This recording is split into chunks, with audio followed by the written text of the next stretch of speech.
Benedetta Fusetti, padovana, 17 anni, passa in un weekend dalla categoria promesse della scherma italiana a splendida realtà della sciabola. Al campionato del mondo Under 17 infatti si porta a casa una splendida medaglia di bronzo, tanto in attesa quanto meritata. Benedetta, che tira di scherma da quando aveva 10 anni, appassionata dopo aver visto le Olimpiadi di Londra, fa parte del Petrarca Scherma. Pochi giorni prima di partire per la Polonia, dove a Turun si sono tenuti i mondiali, non sapeva neppure di dover fare le valigie.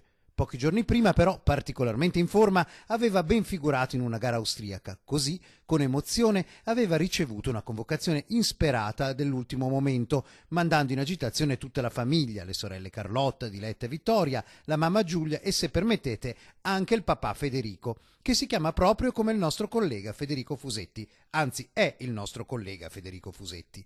Benedetta ha passato 2 turni di eliminazione diretta, un derby con una ragazza di Torino, Federica Guzzi Susini, che ha battuto 15-3, si è fermata con l'ungherese che poi ha vinto l'oro, ma si è rifatta tirando per il bronzo contro una ragazza coreana, portandosi a casa la sua bella medaglia. Benedetta, che studia al Cornaro, terza liceo scientifico, tornerà a casa mercoledì. Bisogna studiare, ma a questo punto, sportivamente parlando, nessun sogno può essere escluso. Anzi, sognare è doveroso, comunque sarà il risveglio, sarà bellissimo.